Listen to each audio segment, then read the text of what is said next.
Welcome back to my channel. তো আমি আবার একটা নতুন ব্লগ নিয়ে এসে গিয়েছি। আজ আমার মাসির মেয়ের এঙ্গেজমেন্ট আছে, তো আজকে সেই নিয়ে ব্লগটা হতে চলেছে। তোমরা অনেকেই জানো যে মুসলিম ওয়েডিং হয়, তো সেটাই আমি তোমাদের দেখাতে চলেছি, মুসলিম এঙ্গেজমেন্ট। তো দেখতে থাকো।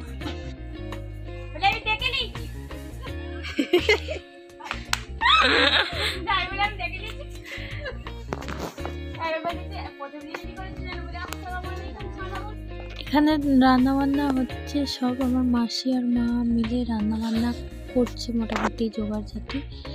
আমি এখানে এসে বসে এরা সব কাজ করছে, আমি পায়ের ওপর পা তুলে বসে এটা দেখছি যে ওরা কী করছে, কারণ কোনো কমের তো নয় আমি।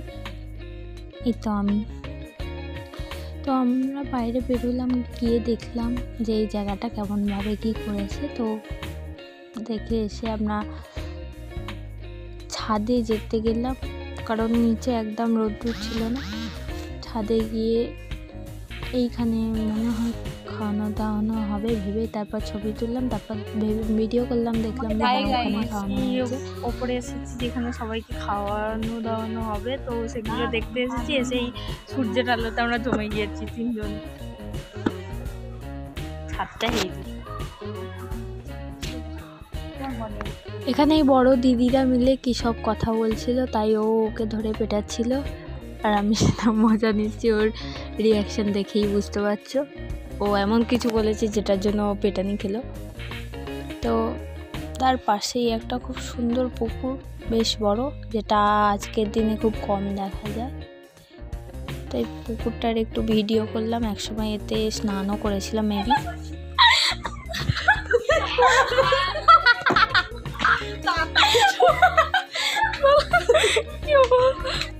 আমরা হাসছিলাম কারণ আমরা আলু ছিলার যে পিলার হয় সেটা চাইতে গিয়েছিলাম আমার মাসির জায়ের কাছে, তো তারা চেনে না সেটা। বাজে হচ্ছে 3:41, তো ওখানে আমার মা পকোড়া ভাজছিল। তাকে এবার সে সাজুগুজু করবে, সাজাগোজা করে সেই জন্য রেডি হওয়ার জন্য প্রিপারেশন নিতে।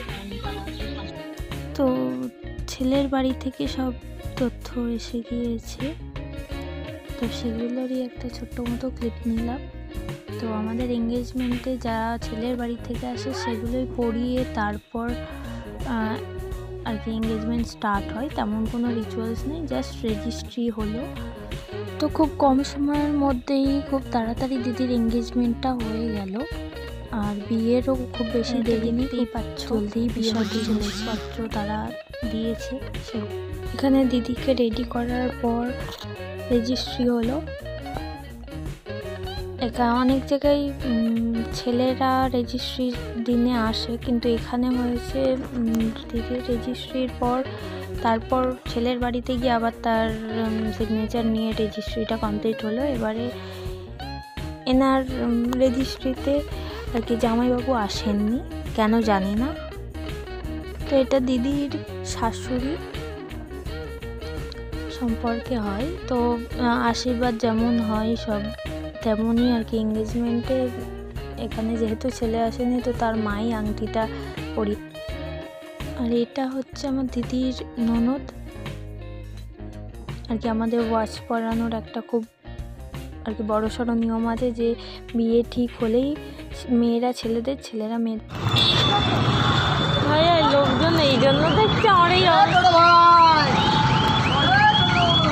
দেখতে পাচ্ছি আমি বাড়ি ফিরে এসেছি, তো তেমন সুযোগ হয়নি যে আমি ভিডিও করব, তো ব্লগ করার তেমন সুযোগ হয়নি। ফার্স্ট টাইম যেহেতু ক্যামেরার সামনে কথা বলতে খুব লজ্জা পাচ্ছিল, তবু যতটা পেরেছি আমি ক্লিপ নিয়েছি। আমাদের মুসলিম এঙ্গেজমেন্টে বা পাঞ্চিনিতে, আমাদের পাঞ্চিনি বলে, তো তাতে তেমন কোনো রিচুয়ালস তেমন থাকে না, জাস্ট ওই রিং এক্সচেঞ্জ। তা বাদে ছেলের বাড়ি থেকে যে জামা কাপড় আসে মেয়ের জন্য সেগুলোই পরিয়ে তারপর আর কি তারা দেখে যে যার মতো গিফট দেয় তার শ্বশুর বাড়ি থেকে। তো তেমন কিছুই নয়, এটা আমার মা আর মাসি। তো এই ছবি দেখো, মেকআপটা আমি করেছি, কেমন লাগছে অবশ্যই জানিও। আর এমনিতেও আমার দিদি সুন্দর, ওনার আর মেকআপ আর্টিস্টের কি দরকার।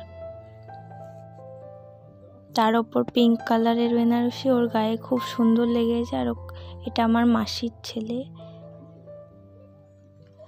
ভিডিওটি ভালো লাগলে অবশ্যই লাইক শেয়ার সাবস্ক্রাইব করে দেবেন।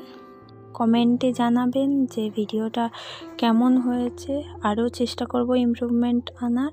তো এই কিছু ছবি। Thank you for watching.